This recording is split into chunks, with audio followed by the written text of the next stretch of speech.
Bienvenue sur Africa 24 dans cette nouvelle édition du Non-Stop Info. Sommaire de l'actualité, 60 millions d'électeurs sont appelés depuis ce lundi à élire leur chef d'État en Égypte. Le président Abdel Fattah al-Sisi qui brigue un second mandat a face à lui un unique adversaire, Moustapha Moussa.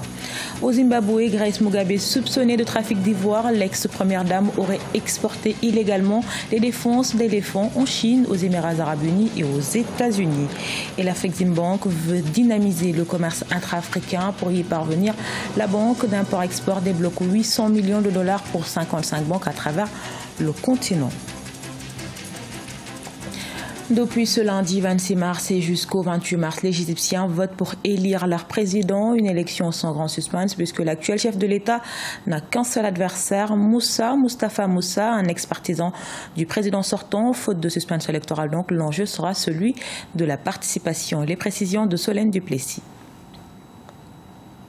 60 millions d'Égyptiens sont appelés à élire leur président depuis ce lundi 26 mars. Seuls 2 candidats en lice, le président sortant Abdel Fattah al-Sisi et Moustapha Moussa, chef du parti libéral Al-Ghad. Un unique concurrent qui s'est déclaré candidat le 29 janvier 2018, soit la date limite de dépôt des candidatures.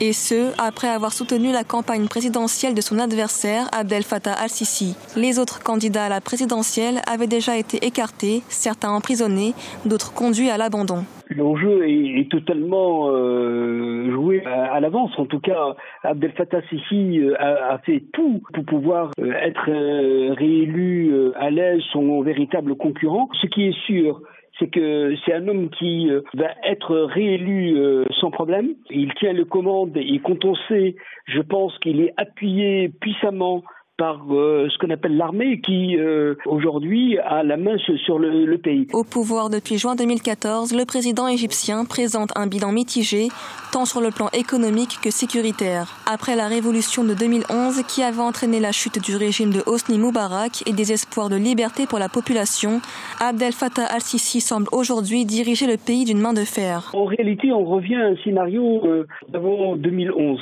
C'est tout à fait les ingrédients de l'ère Moubarak. Peut-être Sisi il est plus jeune, plus dynamique et on sent que globalement la société est totalement derrière lui. Il y a une répression féroce dans le pays et tous les contre-pouvoirs ont été neutralisés.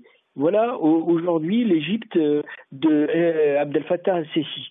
Très peu de suspense à l'issue de ce premier tour qui a lieu du 26 au 28 mars 2018 avec 2 candidats et pas de second tour. Seulement, le taux de participation doit être suffisamment élevé afin de légitimer une réélection du président sortant. Les résultats définitifs seront proclamés le 2 avril 2018.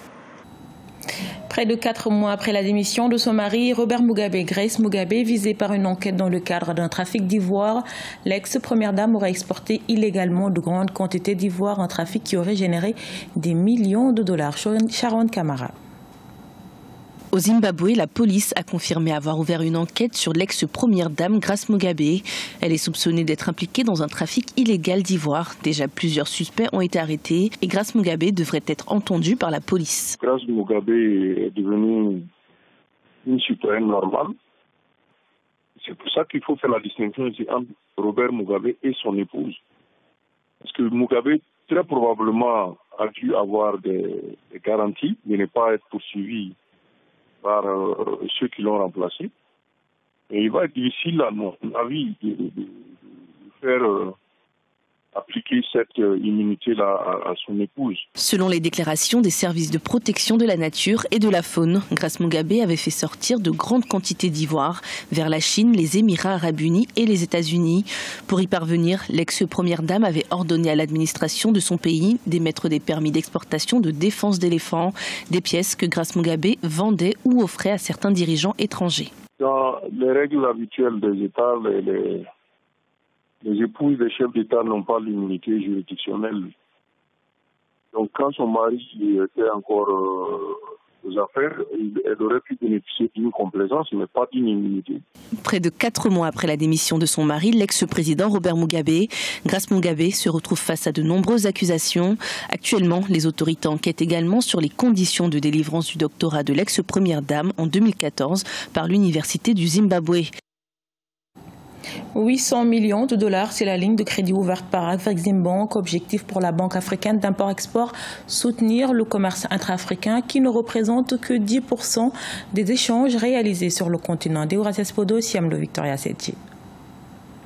Afreximbank a ouvert récemment des lignes de crédit de montant de 800 millions de dollars au profit de 55 banques à travers le continent africain. D'ici à 2021, ces lignes de crédit devraient s'étendre à environ 500 banques dans tous les pays. La banque spécialisée dans l'import-export a également annoncé un investissement de 25 milliards de dollars pour booster les échanges commerciaux sur le continent. Ces fonds seront débloqués dans le cadre d'un programme quinquennal démarré en 2016 et prévu pour s'achever en 2021.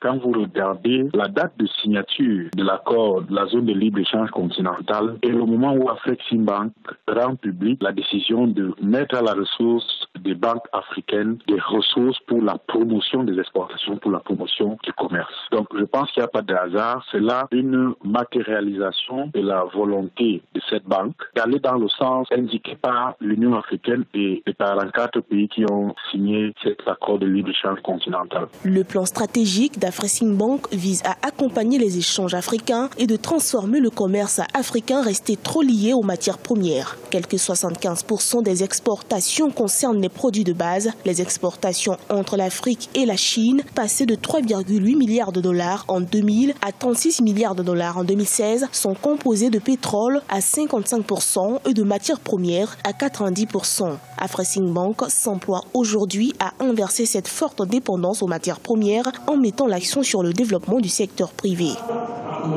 Nous sommes un continent en pleine construction. Il est anormal que nous importions du bitume pour construire nos infrastructures, nos routes, nos autoroutes, alors que nous sommes nous-mêmes producteurs de pétrole. Donc, il y a une incohérence que des investissements, la mise à disposition de ressources, comme ce qu'Afreximbank est en train de faire, vont permettre de corriger ces dysfonctionnements-là. La stratégie de promotion du commerce intra-africain mise en place devrait permettre au pays de soutenir les coûts de financement du plus grand projet d'intégration commerciale du continent, notamment la création d'une zone de libre-échange. L'idée de l'accompagnement des institutions financières du continent semble également être une priorité. Aujourd'hui, le crédit alloué au secteur privé en Afrique représente 26% de l'encours global accordé par les banques contre 143% en Asie et 102% en Europe.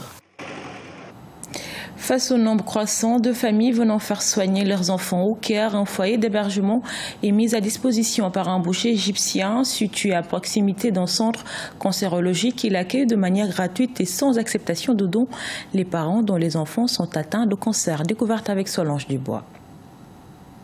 Au Caire, des parents viennent accompagner ou rendre visite à leurs enfants hospitalisés à la Children's Cancer Hospital Foundation. Un hôpital de cancérologie qui offre un traitement gratuit et l'hébergement au sein même de l'établissement. Mais en raison du nombre élevé de patients, il est parfois impossible de tous les loger. C'est ici qu'intervient Zaza. Avec son appartement situé juste en face de l'hôpital, il peut accueillir jusqu'à 7 personnes, un service gratuit qu'il a lancé en 2015 et qui comprend l'hébergement et même les repas. Certaines personnes louent des appartements ou des lits à des prix assez onéreux et certaines familles n'ont pas les moyens de prendre un logement. Quand les enfants subissent une chimiothérapie, ils doivent se reposer dans un espace proche de l'hôpital. Alors j'ai pensé que je devais faire quelque chose gratuitement et sans accepter de dons. Pour réserver cet appartement, les parents doivent contacter Zaza à l'avance afin de réserver des lits. Un certificat médical et un numéro d'identification nationale doivent également être fournis par la famille. Je suis venue à cause de la réputation et cela fait 8 jours maintenant. Auparavant, nous étions logés à la résidence d'Alormant, mais ce n'était pas confortable et c'était trop loin. Je lui ai dit que je ne bougerais pas avant que le traitement soit fini, car c'est près de l'hôpital, c'est confortable et il traite très bien les enfants. Il achète des cadeaux et joue avec eux. Face au nombre croissant de familles ayant besoin d'un logement temporaire, Zaza souhaite étendre ce service. Il envisage en effet de meubler un autre appartement dès cette année 2018. Un univers chaleureux et convivial qui permettra de préserver la cohésion de la famille et de rassurer les enfants. Ce journal a été réalisé par l'ensemble de la rédaction. Merci pour votre fidélité. Dans un instant, une nouvelle édition de l'actualité sur Africa 24.